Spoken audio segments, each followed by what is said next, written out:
बच्चों, मैं राकेश मौर्य, आप सभी का नीट बायोलॉजी में हार्दिक स्वागत है। आज हम आपको नीट 2024 में पूछे गए क्वेश्चंस का सलूशन बताएंगे।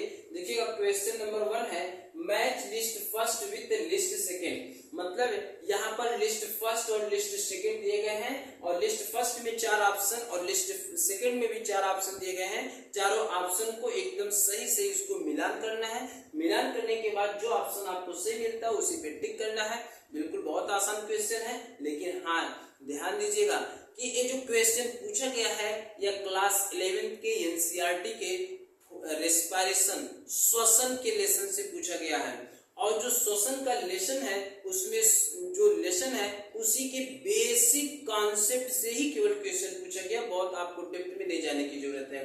देखिए बेसिक क्या पूछा गया है कि जो श्वसन की प्रक्रिया होती है वह 3 चरणों में पूर्ण होती है।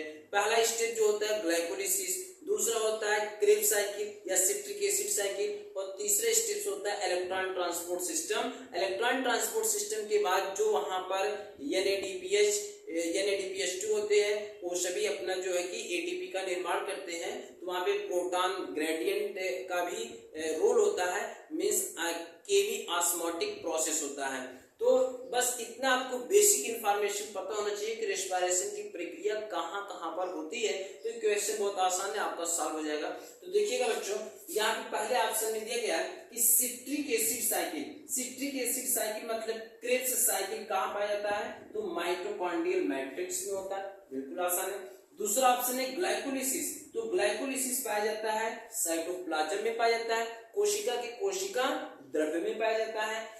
इलेक्ट्रॉन ट्रांसपोर्ट सिस्टम ये पाया जाता है इनर माइटोकॉन्ड्रियल मेम्ब्रेन। जो माइटोकॉन्ड्रिया की आंतरिक झिल्ली होती है उस पर इलेक्ट्रॉन ट्रांसपोर्ट सिस्टम पाया जाता है। और फोर्थ ऑप्शन है प्रोटॉन ग्रेडियंट, ये पाया जाता है inter membrane space of mitochondria. Mitochondria के इनर और आउटर मेम्ब्रेन के बीच में जो स्पेस होता है वहां पर प्रोटॉन ग्रेडियंट पाया जाता है। तो इस तरीके से बच्चों यहाँ पर देखिएगा कि सिट्रिक एसिड साइकिल में सेकंड ऑप्शन सही है। यहाँ पर सेकंड ऑप्शन हो गया। यहाँ पर ग्लाइकोलिसिस साइटोप्लाज्म बी का फर्स्ट सही हो गया, सी का यहाँ पर फोर्थ सही हो गया और डी का यहाँ पर जो है थर्ड सही हो गया। तो इस तरीके से यहाँ पे करेक्ट ऑप्शन सेकंड हो गया। तो यहाँ पर दूसरा जो है करेक्ट ऑप्शन सेकंड दूसरा है। तो इस प्रकार से क्वेश्चन सॉल्व हो। केवल आपको रेस्पिरेशन का बेसिक कॉन्सेप्ट अगर पता है क्वेश्चन बिल्कुल आसानी से सॉल्व हो जाएगा बच्चों। क्वेश्चन नंबर दूसरा देखिएगा, which one of the following factors, यहाँ पे कारक पूछा कि कौन से कारक होते हैं विथ नॉट अफेक्टेड।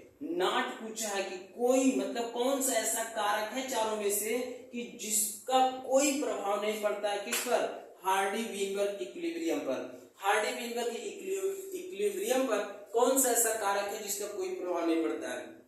तो पहले आप समझिएगा कि हार्डी-वीनबर्ग इक्विलिब्रियम क्या है। बहुत बेसिक कॉन्सेप्ट है। जैसे कि आप देखे होंगे कि हमारे कोई ना कोई एंसेस्टर्स रहे होंगे, पूर्वज रहे होंगे, जो हमारे बाबा हैं, बाबा के जो पिता थे या उनके जो पिता थे या हमारे जो नाना हैं या नाना के जो पिता थे, क्या उनके समान आज हम हैं? नहीं। उनसे हमारे अंदर कोई ना कोई परिवर्तन हो चुका है, कोई ना कोई चेंजेज आ चुका है, जो हमारे जीन में भी परिवर्तन हो चुका है और जो हमारे इन्वायरमेंट के प्रभाव से हमारे अंदर परिवर्तन हो चुका है, जो चेंजेज हुआ है, विकास हुआ है, उसी को हम बोलते हैं हार्डी-वीनबर्ग इक्विलिब्रियम कहते हैं। तो हार्डी-वीनबर्ग इक्विलिब्रियम का अर्थ ये है कि जीवों में कंटिन्यूअस लगातार थोड़ा थोड़ा परिवर्तन होता रहता है और जिसका प्रभाव किसी न किसी जेनेटिक रिकॉम्बिनेशन से होता है और या तो म्यूटेशन से होता है या जीन माइग्रेशन से होता है या इन्वायरमेंटल चेंजेस या इन्वायरमेंट के कारण से होता है। तो इसके कारण से हार्डी-वीनबर्ग इक्विलिब्रियम पर प्रभाव पड़ता है। लेकिन यहाँ पे देखिए कि 4 ऑप्शंस में से कौन सा ऐसा ऑप्शन है कि जिनमें से उस ऑप्शन के द्वारा हार्डी-वीनबर्ग इक्विलिब्रियम पर कोई प्रभाव नहीं पड़ता है।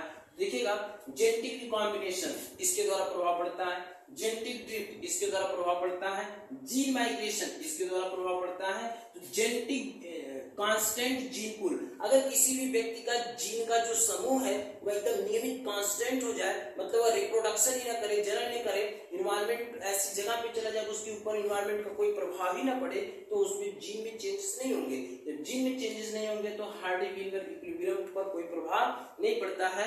तो यहाँ पे नॉट इफेक्ट, तो कांस्टेंट जी पुल, मतलब यहाँ पे करेक्ट ऑप्शन हो जाएगा 4 यहाँ पे करेक्ट ऑप्शन है, जिसके द्वारा हार्डी-विनबर इक्विलिब्रियम पर कोई प्रभाव नहीं पड़ता है। तो एक क्वेश्चन आपका बेटा जेनेटिक्स आनुवंशिकी के रिलेशन से लिया गया है, लेकिन बस आपको केवल हार्डी-विनबर इक्विलिब्रियम का कुछ बेसिक कॉन्सेप्ट अगर पता है तो आपका एक क्वेश्चन आपका आसानी से सॉल्व हो जाएगा। तो इस तरीके से आप जो है नीट 2024 क्वेश्चन पेपर का सॉल्यूशन आप देख रहे हैं, और आप इस तरीके से क्वेश्चन अगर प्रैक्टिस करते रहेंगे तो आपका जो 2025 और 26 में नीट के लिए आप टारगेट कर रहे हैं तो निश्चित रूप से आपको सफलता मिल जाएगी, और आप मेहनत करते रहिए। धन्यवाद बच्चों।